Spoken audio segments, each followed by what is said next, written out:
When you think of Muslim people, remember Mohammed Salahuddin Cloudhurry. He was a waiter at Windows on the World, which was at the top of the World Trade Center. He died that day. His wife had their baby 2 days later. When you think of Muslim people, remember Rama Salih. She was a woman, 28 years old. Her neighbors described her as fun and outgoing and generous. And she died on American Airlines Flight 11, 7 months pregnant with her first child. Remember the founder of the Islamic Circle of North America, who worked in the World Trade Center and also died on September 11th. I love Islam. Islam is absolutely my life. There's nothing in the world as important to me as Islam. And there is nothing in the world that I am not willing to give up for the sake of Allah, for Islam, and for the Muslims. Do you agree that covering the face creates a barrier to human relationships, whether for identification or getting to know another person? No. I do not believe that. I think it's a piece of prejudiced crap. I think, you can see a person's eyes and you can hear their voice, and in the end, I think a person or a woman should be able to choose how much of her body she shows to other people. And if she wants to cover her face and she feels comfortable with that, and the laws of our society say that she can, then get over it. I might not feel comfortable looking at people with a face covered in tattoos and a mohawk, but that's their prerogative. And if they want to dress like that, then that's my issue if I can't deal with it. No, did you know in the Quran it says that women and men are equal? If you've read, see, I've read the Quran and I know what the Quran says about women. Have you read the Quran to be able to leave those points? But in fact, here in the Northwest, we're living very close to the real Quranic idea of paradise, defined 36 times as gardens watered by running streams.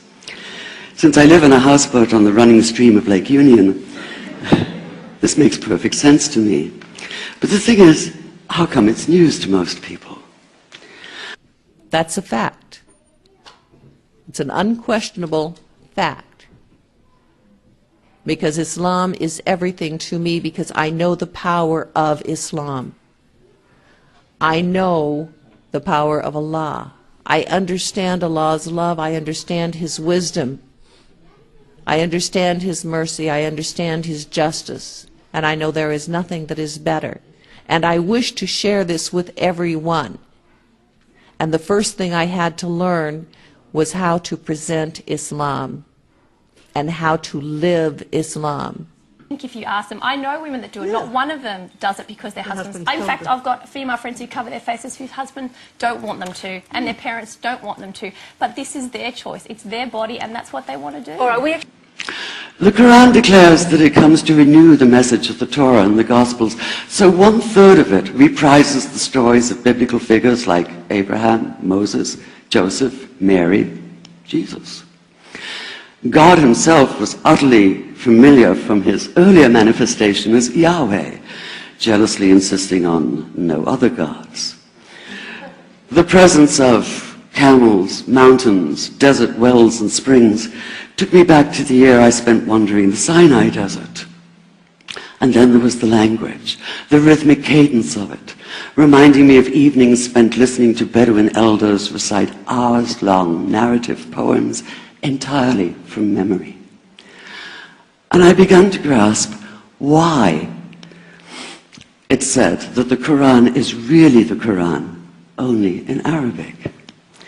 Take the Fatiha, the 7-verse opening chapter that is the Lord's Prayer and the Shema Yisrael of Islam combined.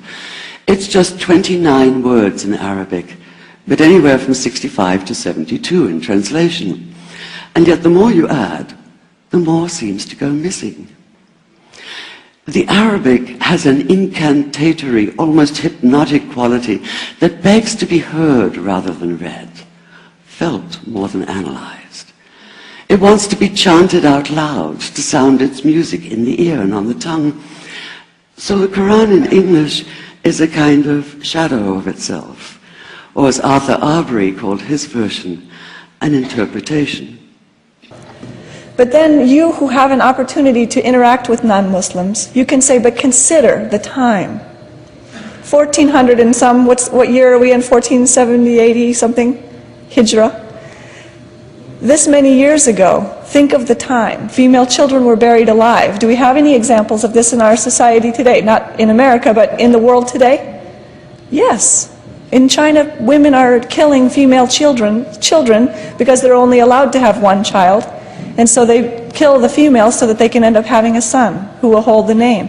This is amazing to me that we haven't learned in this 1500 years that this is wrong. Women were traded just like horses or packages of dates, and women were married off as part of business deals. This was the time, and this was the state of the world even after the other two great religions had come, brought the book, brought a messenger, and guided many people towards a belief in one God. Still, women were in a situation where they were bartered for and traded. This is unconscionable. So Islam came with a different message, and a new message, and an important one, that was going to be just and fair towards women. You know, for those of you who know, I embraced Islam about 24 years ago to the consternation of most of my family. And actually the reaction of my family was so severe that one member of my family actually tried to kill me.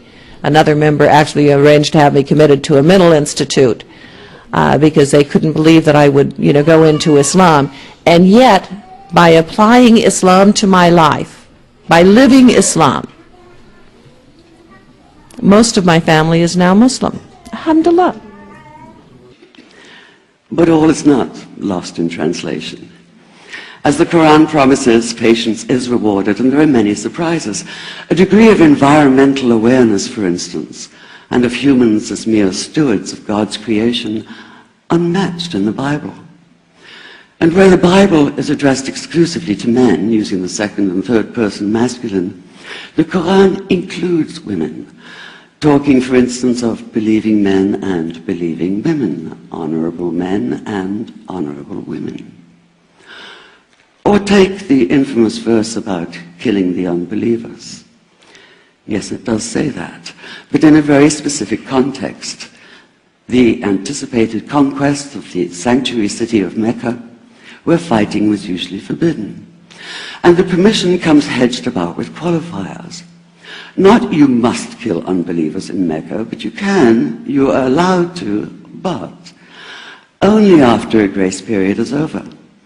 And only if there's no other pact in place. And only if they try to stop you getting to the Kaaba. And only if they attack you first. And even then, God is merciful, forgiveness is supreme, and so, essentially. Certainly men in Islam don't have the right to objectify women. And women are all considered sisters and aunties and mothers, and treated as such in a very venerable position.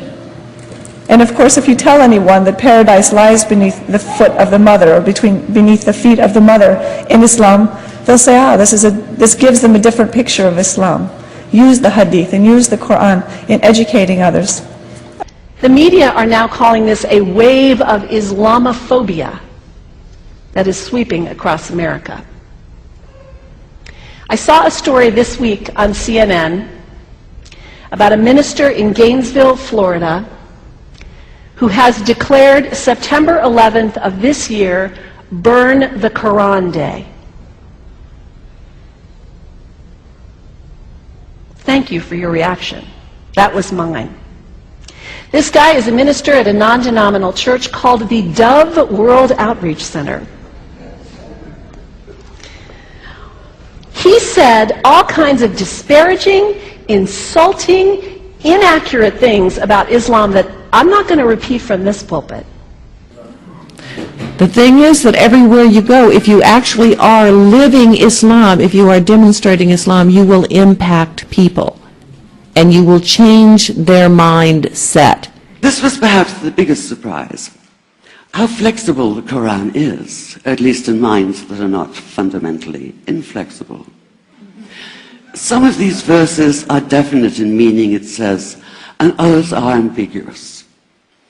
The perverse at heart will seek out the ambiguities, trying to create discord by pinning down meanings of their own. Only God knows the true meaning.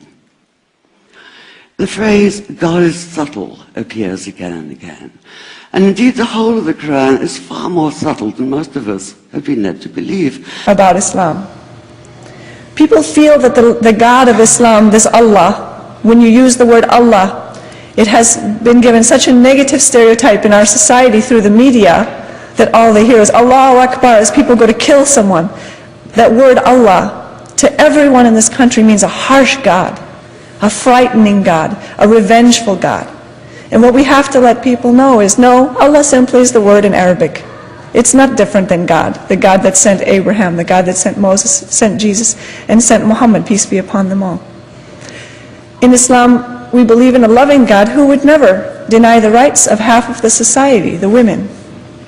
So Islam gave women the rights to vote over 1,450 years ago, the right to vote. Does anyone know in this audience when we got the right to vote in this country, this advanced, very free country? When did women start voting here? Anybody know? Maybe you know. Early 1900s, in my mother's lifetime. Can you believe that this advanced society that we say is the freedom of the world lies, we're like the belt of freedom is held by America. No. Women couldn't even vote until my grandmother was of voting age. Also inheritance.